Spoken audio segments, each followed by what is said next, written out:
काय कामधाम नाही का? अगं काम तर रोज करतोच की म्या, पण आज कसं आहे जरा निवांत वेळ होता ना, म्हणून तर हे निसर्गाच्या सानिध्यात वगैरे बसलो जरा. अव मग निघायचं का बा म्हणताय? काय ग, काय घरातून हाकलायचं बेत वगैरे आहे की काय? बरं आता तू जर म्हणतेच तर मग निघतो आत्ताच. अहो नाही हो नाही, म्हणजे तू जायच्या दरबारात कधी जायचं? हा 16 सोमवारची गोष्ट ऐकायला.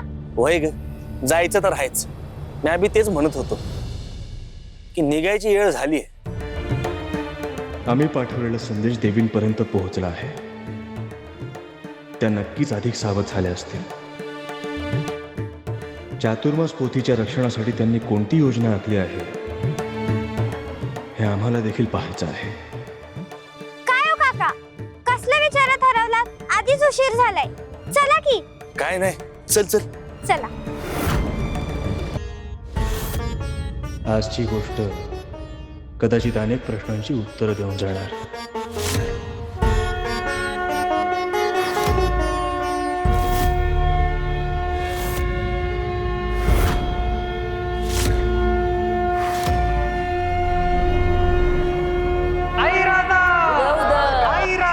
उदो उदो.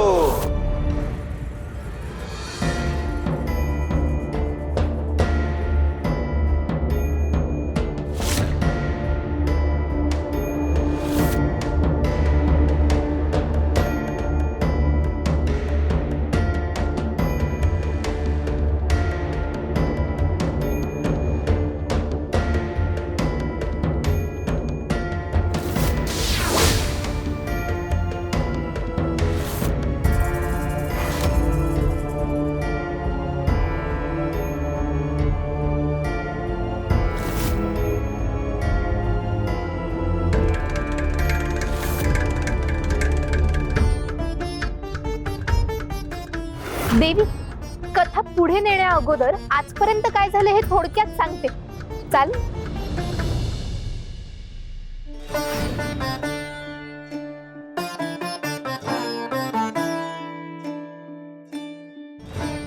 तर महादेव आणि पार्वती देवी सारीपाटाचा डाव खेळत होते. तेव्हा त्यांच्या डावाचा निकाल सांगण्यासाठी साक्षीदार म्हणून एका पुजाऱ्याला बोलवण्यात आलं. परंतु त्या पुजाऱ्याने सत्याची बाजू न घेता असत्याची बाजू घेतली. यावर क्रोधित होऊन पार्वती देवींनी त्याला कुष्ठरोगाचा शाप दिला. आम्ही तुला श्राप देतो, तुझ्या असत्याची साक्ष तुझंच शरीर देईल. या क्षणापासून तुला भयंकर कुष्ठरोग होईल. नाही देवी.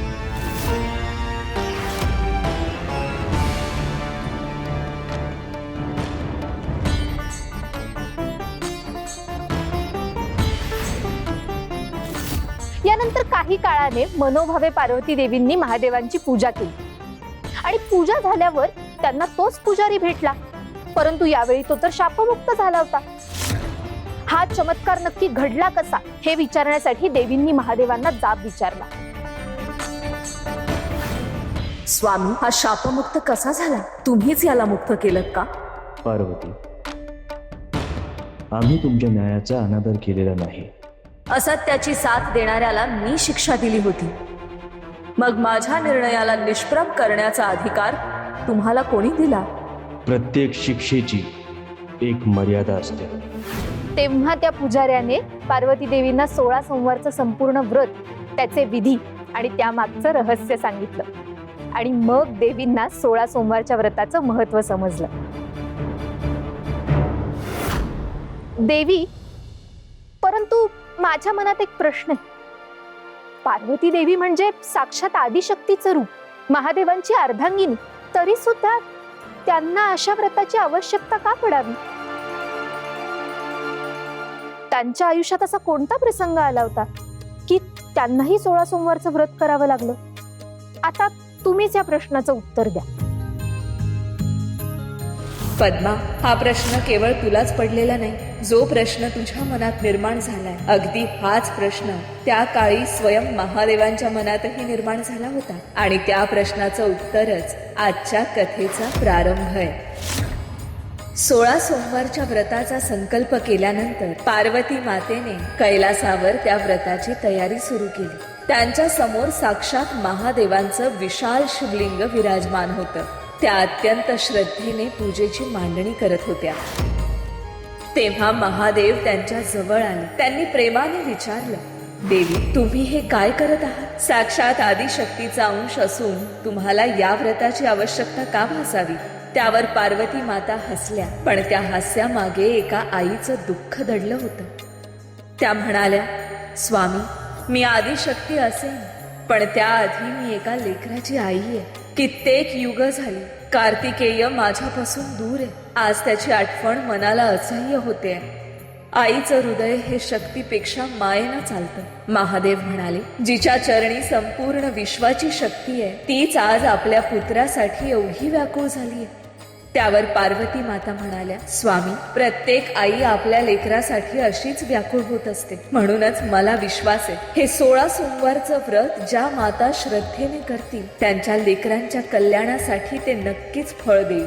महादेव प्रसन्न झाले आणि त्यांनी पार्वती मातेला तथास्तु असा आशीर्वाद दिला. त्यानंतर पार्वती मातेने अखंड श्रद्धा, संयम आणि निष्ठेने एका मागून एक 16 सोमवार पूर्ण केले. प्रत्येक सोमवारी त्यांनी महादेवांची पूजा केली, उपवास केला आणि एकच प्रार्थना केली, माझा पुत्र कार्तिकेय पुन्हा माझ्या कुशीत यावा. अखेर 16वा सोमवार पूर्ण झाला. पार्वती मातेने व्रताची सांगता केली आणि त्याच क्षणी त्यांच्या भक्तीला फळ प्राप्त झालं.